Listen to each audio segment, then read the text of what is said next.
Bismillahirrahmanirrahim. Elhamdülillahi Rabbil alemin. Ve salatu ve selamu ala Muhammedin ve ala alihi ve sahbihi ve sellem ve ba'du. Bugün el-fard hadisке kelip toktolobuz. Men el-fard bir neçe türge bölünөт.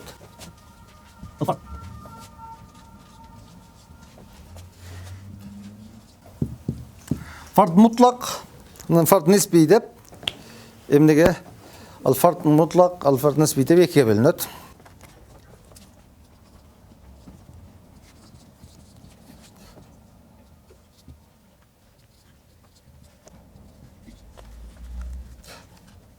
Peygamberimizden İbn Umar radıyallahu anh rivayet kılıdat. İbn Umar radıyallahu anhudan İbn Dinar rivayet kılıdat. Neha Nebi sallallahu aleyhi ve sellem hadiste gelir. Neha Nebi sallallahu aleyhi ve sellem Neha Nebi sallallahu aleyhi ve sellem en be'il vela ve enhibeti.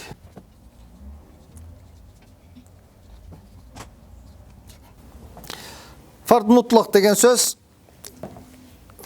hadisillezî teferrada bihi ravun vahid en cemî'ir ruvat. Bir ile adam rivayet kılgan bolsa başka hiç kim rivayet kılbay. Bir ile jol menen. Uşul hadiste emne dep aytат? Fard al mutlak dep aytылынат. Peygamberimiz sallallahu aleyhi ve sellem'den kim rivayet kıldı? İbn Umar öz rivayet kıldı. İbn Umar'dan kim? İbn Dinar rivayet kıldı. Başka hiç kim rivayet kılgan jok. Peygamber sallallahu aleyhi ve sellem emneden deydi? Nebi sallallahu aleyhi ve sellem be'il vela degen söz Vela degen söz mындай. Men bir adamды колдуктан азат кылсам, мен ошол адамдын веласы болуп эсептелем. Мунун кожоюну. Эгерде ошол адам дүйнөдөн кайса, жакындары жок болсо, ошонун байлыгы, мурасы кимге калат? Мага калат да. Менде ошого бир жакындык эмне бар, вела деген жакындык болуп калды да. Мен ошону эмне кыла албайм, сата албайм дагы бирөөгө. Мен ошонун кожоюнумун, ошол валаны сатам деп сата аламбы? Сата албайм. Бирөөгө мен ушул валаны сага хадия кылдым деп хадия кыла аламбы? Кыла албайм. Ошол нерседен пайгамбарыбыз эмне кылган? Тыйган. Ушул хадис фард мутлакка мисал. Хадис пайгамбарыбыз саллаллаху вала деген сөз түшүндүңбү? Вала деген сөз кожоюн, эски кожоюну да. Кул сатып алдым мен. Мына кулдук кожоюн эркиндикке чыгардым. Мен ошол адамдын эмнеси болсо элем? Валасы болом. Башкача айтканда бир тууганы болуп калдым да. Эгерде ошол адам өлсө, жакында туугандары жок болсо, баласы, жакындары тууган жок болсо, мурасын ким алат? Мен алам да, жакыным менмин да. Ошол мүмкүнчүлүктү, ошол валаны мен башка бирөөгө сата албайм. Сага мен ошол валаны сага $1000 сатам деп сатсам болобу? Болбойт. Сага хадия кылдым деп мен мага берилген ошол мүмкүнчүлүктү сага хадия кылып берсем болобу? Болбойт. Андан кийин аль-фард ан-нисби деген бар. Азыр биздин матын ушул негизи фард экиге бөлөт, фард мутлак анан фард нисби деп. Биздеги матындагысы ушул фард нисбиди өз ичине алган. Вал фарду ма qayyattahu bi thiqatin aw jam'in aw qasrin ala riwayat. Назыр мен бир сен мисалдарын берейин, андан кийин түшүнүктүү болот. Фард экиге бөлүнөт. Фард мутлак, фард нисби деп. Матында келген фард нисби, үчөө тең фард нисби. Матында келип аткан. Мен азыр мисал бергенден кийин аны түшүнүктүү болот. Түшүнүктүү болдубу? Фард мутлак түшүнүктүү болду. Фард мутлак деген сөз бир адам риваят кылыш. Башка эч ким риваят кылбайт, бир адам риваят кылыш. Бул хадис, мындай хадис кабыл алынабы, кабыл алынбайбы? Эгерде могу риваятчылар күчтүү болгон болсо, эмне хадис кабыл алына берет. Эгерде күчтүү болгон болсо, башка бирөөлгө допту там, жаттоосу там, адилеттүү болгон болсо, күчтүү болгон болсо, бул хадис эмне кылынат? Кабыл алынат. Фард нисби канчага бөлүнөт? Фард нисби 3-кө бөлүнөт. Биринчиси вал фарду ма qayyattahu bi thiqat. Мисал үчүн сиқа деп келбедиби? Мисалга сиқага мисал келтирелик. Мисал үчүн вал фарду ма qayyattahu bi thiqat деген сөз. Мисал үчүн пайгамбарыбыздан ким риваят кылды? Анас радиаллаху анху риваят кылды. Анас радиаллаху анхудан Зухри риваят кылды. Зухриден Катада Анастан 2 адам риваят кылган. Катададагы Зухридагы. Катададан 3 адам риваят кылган, 3-өө тең риваяты даиф. Зухриден 4 адам риваят кылган, баары даиф, бир гана Малик эмне сиқа. Ошол хадисте баары даиф калгандан бир гана сиқа адам риваят кылган, да? Oma wal fardu ma qayyatta wal fard bir de fard деген жалгыз деген wal fardu ma qayyatta bi siqatin деп. Жөн. Бул хадисте бир гана сика, бир гана күчтүү хадис адам риваят кылган, калгандары бүт даиф жол менен риваят кылган. Болсо, ушул хадисте не дейбиз? Фард айтабыз. Фардтын биринчи түрү. Чүнкү бул хадисте бардык жолдору даиф, күчсүз жолдор менен риваят кылынган. Муналардын бардыгы даиф болуп атат да. Булардын даиф жол менен келди. Бир гана Малик, имам Малик эмне күчтүү жол менен келди. Хадисте бардык риваяттары даиф, бир гана жолу сика, ишеничтүү сахих жол менен риваят кылган. Вал фарду ма qayyattahu bi siqatin aw jam'in aw qasrin ala riwayatin. Же болбосо, мисал үчүн, хадистин экинчи түрү, aw jam'in деп келди, а?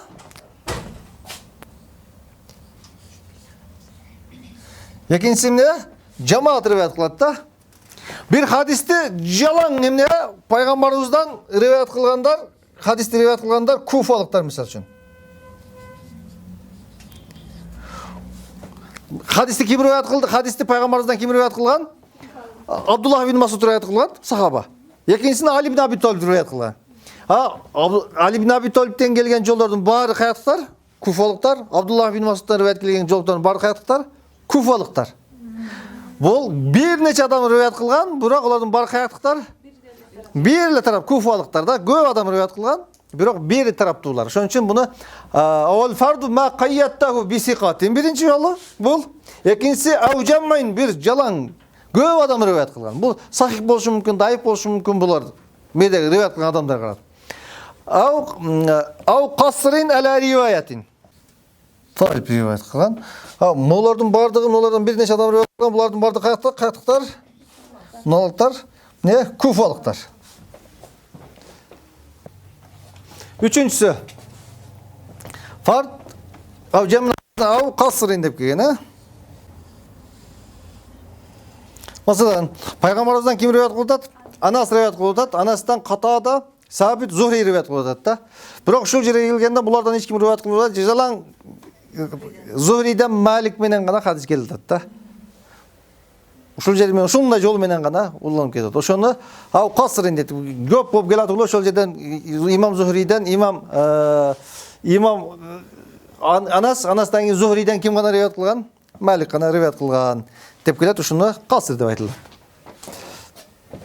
Хадистин түрү да. Эми азыр матинге келебиз. Үчүнчүсү, пайгамбарыбыздан бир гана сахаба риваят кылып атат. Анас радиаллаху анхудан 3 табиин риваят кылып атат. 3 табиинден кийин ошо бир гана табииндин жолу менен хадистин риваят уланып келип атат. 2 табиинден уланган жок. Булардын бардыгы, мына үчөө, алтоолордун бардыгы каяктар? Куфалыктар. Ахл Куфа деп коелу мыники.